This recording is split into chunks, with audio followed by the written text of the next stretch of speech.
जय श्री कृष्णा। राधे राधे भक्तों, पूर्णिमासी की हार्दिक शुभकामनाएं। 32 पूर्णिमासी की व्रत की कथा। द्वापर युग में एक समय की बात है कि यशोदा जी ने कृष्ण से कहा कि हे कृष्ण, तुम सारे संसार के उत्पन्न करता, पोषण तथा उसके संहार करता हो। आज कोई ऐसा व्रत मुझसे कहो जिसके करने से मृत्यु लोक में स्त्री को विधवा होने का भय न रहे तथा यह व्रत सभी मनुष्यों की मनोकामना पूर्ण करने वाला हो। श्री कृष्ण ने कहा, हे माता, तुमने अति सुंदर प्रश्न किया है। सौभाग्य की प्राप्ति के लिए ये स्त्री को यह व्रत करना, 32 पूर्णिमासी का व्रत करना चाहिए। यह व्रत अचल सौभाग्य को देने वाला और भगवान शंकर के प्रति मनुष्य मात्र की भक्ति को बढ़ाने वाला है। यशोदा जी कहने लगी, कृष्ण, सर्वप्रथम इस व्रत को मृत्यु लोक में किसने किया था, इसके विषय में विस्तार पूर्वक मुझसे कहो। श्री कृष्ण जी कहने लगे कि इस भूमंडल पर एक अत्यंत प्रसिद्ध राजा चंद्रहास से पालित अनेक प्रकार के रत्नों से परिपूर्ण कातिका नाम की एक नगरी थी। वहाँ धनेश्वर नाम का एक ब्राह्मण रहता था। उसकी स्त्री अति सुशील रूपवती थी। दोनों ही उस नगरी में बड़े प्रेम पूर्वक के साथ रहते थे। घर में धन धान्य की कोई कमी नहीं थी। उनको एक बड़ा ही दुख था कि उनकी कोई संतान नहीं थी। एक दिन एक गांव में तपस्वी योगी उस नगरी में आया। वह योगी बाकी सब घरों में भिक्षा मांगकर भोजन किया करता था, लेकिन उस ब्राह्मण के घर में भिक्षा नहीं मांगा करता था। एक दिन योगी गंगा किनारे भिक्षा मांगकर प्रेम पूर्वक खा रहा था। धनेश्वर योगी को यह सब करते देख लिया। अपनी भिक्षा अनादर से दुखी होकर धनेश्वर योगी से बोला कि और सभी घरों में भिक्षा लेते हो, परंतु मेरे घर की भिक्षा कभी नहीं ली, लेकिन इसका कारण क्या है? योगी कहने लगा कि आपके धर्म हमें इस बात की आज्ञा नहीं देता है, क्योंकि अभी आप गृहस्थ जीवन में एक सुख से वंचित हैं। अनेक घर संतान होने पर मैं आपके घर से भिक्षा नहीं करूँगा। उन्होंने कहा कि जिसे संतान नहीं है उसके घर से भिक्षा लेने से मेरी भी पतित हो जाने का भाग्य है। धनेश्वर यह सब बात सुनकर बहुत ही दुखी हुआ और हाथ जोड़कर योगी के पैर पर गिर गया और दुखी मन से कहने लगा कि आप मुझे संतान प्राप्ति के लिए उपाय बताइए। आप सर्वज्ञ हैं, मुझ पर अवश्य ही कृपा कीजिए। धन की मेरे घर में कोई कमी नहीं है, लेकिन संतान न होने के कारण अत्यंत दुखी हूँ। आप मेरे इस दुख का हरण कीजिए। यह सुनकर योगी कहने लगे कि तुम चंडी की आराधना करो। घर पहुंचकर उन्होंने यह सारी बात अपनी पत्नी को बताई और दुखी होकर वन में चला गया। वन में पहुंचकर उसने बड़ी ही चंडी की आराधना की और उपासना की।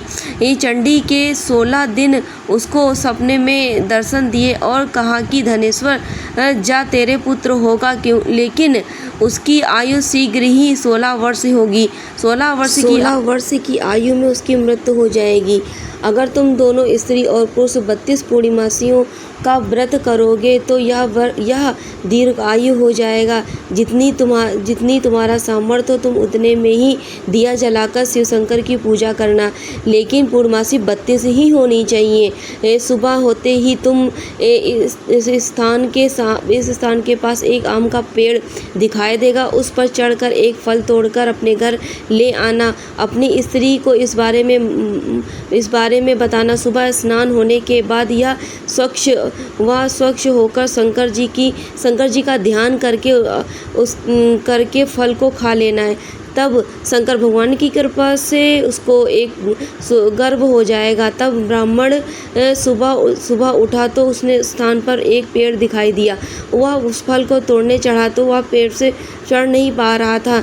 यह देखकर वह बहुत ही चिंतित हुआ। भगवान गणेश की उपासना की और कहा कि हे दयानिधे, आपने अपने भक्त को विघ्नों को नाश करके उनके मंगल कार्य को करने वाले, दुष्टों को नाश करने वाले, रिद्धि सिद्धि देने वाले आप मुझ पर इतना कृपा करें कि अपनी मनोकामना पूर्ण कर सकूं।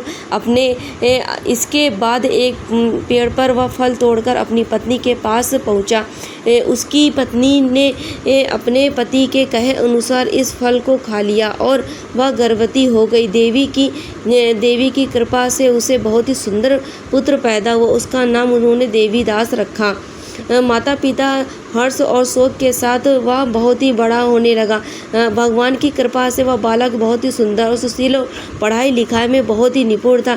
दुर्गा जी की कृपा से उसकी माता ने 32 पूर्णिमासी का व्रत रखा। जैसे ही 16 वर्ष लगा, दोनों पति पत्नी बहुत ही दुखी हुए, कहीं उसके पुत्र की मृत्यु न हो जाए।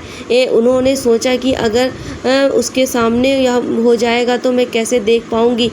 तभी उन्होंने देवीदास उसके मामा को बुलाया और 1 वर्ष के लिए देवीदास को काशी पढ़ने के लिए भेज दिया।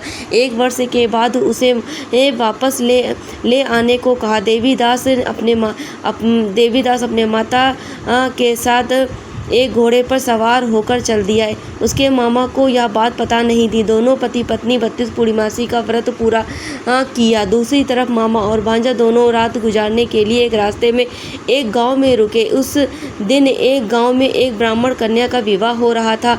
जिस धर्मशाला में वर और बारात के बाकी लोग रुके थे, उसी धर्मशाला में देवीदास और उसका मामा ठहर गया। उधर कन्या का तेल चढ़ा और लगन के समय वर की तबीयत खराब हो गई। वर के पिता ने अपने परिवार वालों से विचार विमर्श करके कहा कि देवीदास का पुत्र जैसा ही मेरा पुत्र देवीदास जैसा ही है, उसके साथ ही मैं लगन कर दूं और बाद में बाकी सारे काम अपने बेटे के साथ करा देंगे। ऐसा कहने के बाद वर के पिता देवीदास को मांगने के लिए मामा के पास गया और उन्हें सारी बात बताई। मामा ने कहा कि कन्या दान में जो कुछ भी मिलेगा वो हमें दे दीजिएगा। वर के पिता ने बात स्वीकार कर ली। उसके बाद देवीदास का विवाह कन्या के साथ संपन्न हो गया। उसके बाद वह अपनी पत्नी के साथ भोजन न कर सका। मन में विचार करने लगे, न जाने किसकी पत्नी होगी, और सोचकर आंखों में आंसू आ गए। वह वधू पूछने लगी कि आप उदास क्यों हैं। तब उसने सारी बात बताई और कन्या कहने लगी कि आप ही मेरे पति हैं, मैं आपकी पत्नी हूँ, किसी अन्य की कभी नहीं। तब देवीदास ने कहा कि मत करिए, ऐसा मत कहिए, क्योंकि मेरी आयु बहुत ही कम है, बाद आपका क्या होगा। लेकिन पत्नी नहीं मानी और बोली, स्वामी आप भोजन कीजिए। ये दोनों रात में सोने के लिए चले गए। सुबह देवीदास ने अपनी पति को 4 नगों वाली अंगूठी दी और एक रुमाल दिया और बोला कि हे प्रिय, इसे लो और संकेत समझकर स्थिर चिंत हो जाओ। मेरे मरण और जीवन जानने के लिए तुम एक पुष्प वाटिका बना लो, उसमें सुगंधित वाली एक नव मल्लिका लगाओ और उसको प्रतिदिन जल से सींचा करें और आनंद के साथ खेलो कूदो। जिस समय और जिस दिन मेरा प्रणांत होगा, उस दिन यह फूल सूख जाएंगे। जब यह फिर से हरे हो जाए तो जान लेना कि मैं जीवित। यह समझकर यह सब कहकर वह चला गया। इसके बाद जब वह वर और बाकी बाराती मंडल आए तो कन्या ने उसे देखकर कह दिया कि यह मेरा पति नहीं है, मेरा पति वही जिसके साथ मैं रात में विवाद हुआ है, इसके साथ मेरा विवाह नहीं हुआ। अगर यह वही है तो यह बताए कि मैंने इसके क्या दिया है, साथ ही कन्यादान के समय कन्या के दान के समय क्या आभूषण मिले हैं, दिखाइए। कन्या की ये सारी बात सुनकर वह कहने लगा कि मैं यह सब नहीं जानता। इसके बाद सारी बारात अपमानित होकर लौट गई। भगवान श्री कृष्ण बोले कि माता, इस प्रकार देवीदास काशी चला गया। कुछ समय बाद बीत गए और फिर सर्प उसको डसने के लिए वहाँ आया, लेकिन वह उसको काट नहीं पाया क्योंकि उसकी माता ने पहले ही 32 पूर्णिमासी का व्रत कर लिया था। उसके बाद खुद काल वहाँ पहुँचा। भगवान की कृपा से तभी वह माता पार्वती और गणेश आए। देवीदास को मूर्छित दशा में देखकर माता पार्वती भगवान शिव से प्रार्थना की महाराज, इस बालक की माता ने पहले से ही 32 पूर्णिमा का व्रत किया है, आप इनको प्राण दान दे। भगवान शिव ने माता पार्वती के कहने पर उन्हें प्राण दान दिए। इधर उसकी माता और पत्नी उसके काल की प्रतीक्षा कर रही थी और पत्नी ने जाकर देखा कि पुष्प और पत्र दोनों ही नहीं है। उनको बहुत ही आश्चर्य हुआ। तब उसने देखा कि पुष्प वाटिका फिर से हरी हो गई है। तो वह समझ गई कि उसके पति जिंदा हो गए हैं। उसके बाद वह बहुत ही प्रसन्न होकर अपने पिता से कहने लगी कि मेरे पति जीवित हैं, उनको ढूंढिए। जब 16वां वर्ष व्यतीत हो गया तो देवीदास भी अपने मामा के साथ काशी चल दिए। इधर उसकी पत्नी परिवार वालों के साथ उन्हें ढूंढने लगी और उन्होंने देखा कि देवीदास और उधर मामा भी आ रहे हैं। उनको देखकर वह बहुत ही प्रसन्न हुई और अपने घर ले आई। वहाँ सारा वगैरह इकट्ठा हो गया और कन्या ने भी उसे पहचान लिया। देवीदास ने उसके बाद अपनी पत्नी और मामा को लेकर वहाँ से चल दिया और उसके ससुर ने भी उसे बहुत ही धन दहेज देकर उसे विदा किया।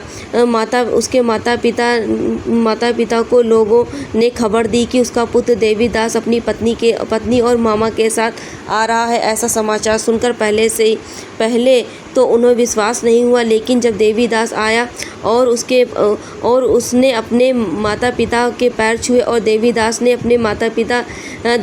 के माता पिता ने उसके माथा चूमा और दोनों को अपने सीने से लगा लिया। दोनों के आने की खुशी में धनेश्वर ने बहुत ही दान दक्षिणा ब्राह्मणों को दी और श्री कृष्ण जी कहने लगे कि इस तरह धनेश्वर को 32 पूर्णिमासों का व्रत का प्रभाव से संतान प्राप्त हुई और स्त्रियां इस व्रत को करती हैं वह जन्म जन्मांतर तक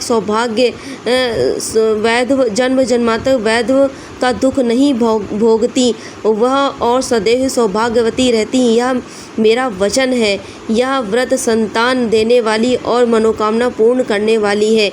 ये है 32 पूर्णिमासी की महिमा जो अखंड सौभाग्यवती होने का वरदान देती है और 32 पूर्णिमासी ही पूरी होनी चाहिए और उसके बाद ही उद्यापन करना चाहिए।